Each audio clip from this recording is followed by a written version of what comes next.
Over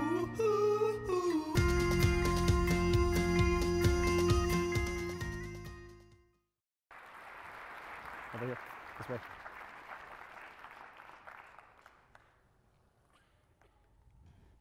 Guess the first obstacle is the stage.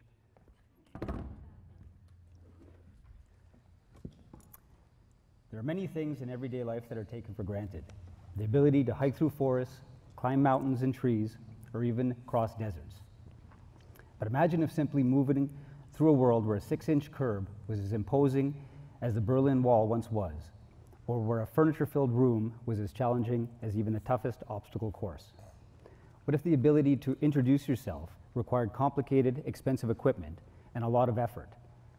What if the mere act of standing up was improbable, if not impossible? The word tough is hard to describe. It's relative to each person's abilities. Tough for some is having a lifetime of obstacles thrust in front of them simply because they were starved a few puffs of air at the beginning of their life. Tough is getting people to hear you when you have no voice or see you when you live entirely below eye level.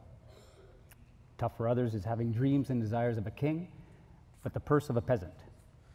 For Rand and I here today, tough is trying to make what we've done seem even remotely as amazing or interesting as some of the other speakers here tonight. The Tough Mudder, for those of you who may not be aware of it, is a 19-kilometer off-road adventure race consisting of 23 obstacles of varying difficulty. Everything from mud pits, barbed wire, trenches filled waist-deep with what we hope was mostly mud, splinter-laden wooden walls to climb, 30-foot jumps into filth-blackened water, monkey bars set at an unreal slope and greased with mud, and the Arctic enema. Yes, that's right, an Arctic enema. Knowing all this made me want to earn the badge of honor awarded to only those brave enough to complete the entire course. The coveted orange headband would be mine. I wanted to do this because it was tough, not in spite of it.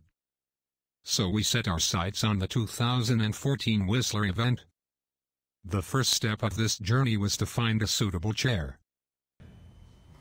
We started out by looking for something stock off the shelf. The problem was that between Rand and I, we could barely afford the entry fees, let alone a specialized custom chair to take us where we planned to go. So we started to draw up the perfect piece of equipment to tailor to Rand's specific needs. It had to be tough enough to be pushed, pulled, dragged, dropped, and carried across unforgiving trail, but light enough to be maneuverable and still safe enough to keep him unharmed, but let him enjoy the fun. The final product was a mix of generously donated parts from the community, stuff we got at garage sales, and even discarded items, also known as garbage. It consisted of an aluminum bike chariot base, a molded cart racing seat, a 5-point seat belt, and long aluminum tube outriggers. The frame was reinforced to withstand the punishment we planned to dish out on it, as well as the things we had not planned. There were a lot of sturdy handholds and a lot of ropes. We had more gadgets and equipment than Batman's utility belt. The next problem was to figure out a way to power the chair. We were fortunate enough to enlist 10 people to form our team. And of course, any serious team needs an appropriate uniform. We decided on an Egyptian theme with me as King Tut and the rest of my team as my faithful entourage. Camaraderie is the heart and soul of the Tough Mudder, and competitors are reminded of this throughout the course. This was apparent by the number of people from other teams who stopped to offer help along the way. Slowing their own progress, they would help by taking up a position along the chair, offering missile or water or whatever else they had. The outpouring of goodwill was as humbling as it was appreciated. One amazing example of this was when we struggled to ascend a particularly hard part of the course where it pitches up a steep incline for over a kilometer.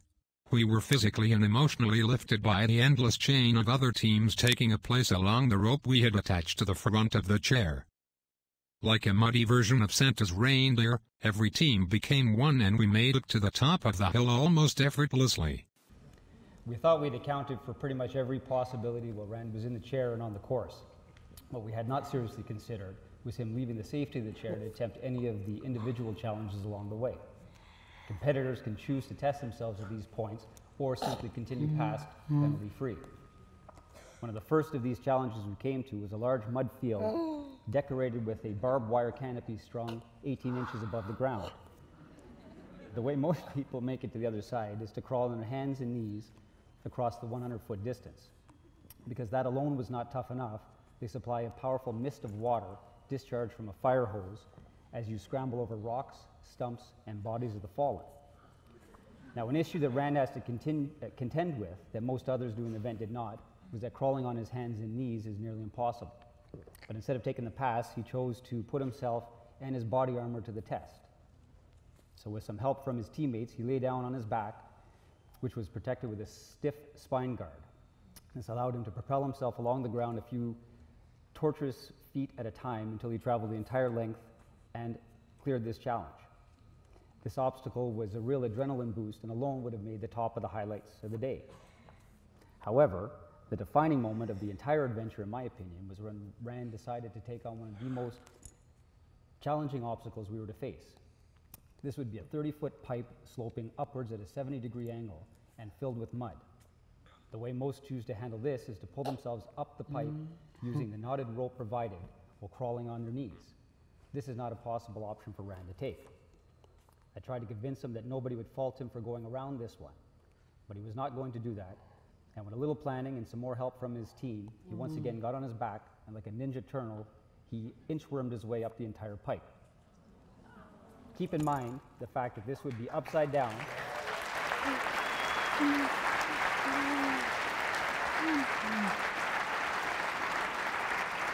backwards, and in near total darkness, and sandwiched between his mates.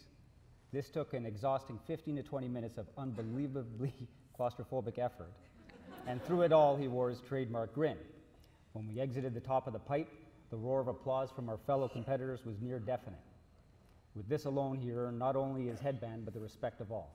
The final test was not one of strength but of courage. Passing the finish line required passing through one last obstacle. This one was basically hundreds of bare electrical wires discharging 10,000 volts of pleasure through flesh and bone. It was like running through a bunch of angry jellyfish hung from above and smacking at us as we ran past. But in the end, being crowned with my own orange headband is a high point of my life, and I hope my story inspires others to view their obstacles as things to be conquered, not feared.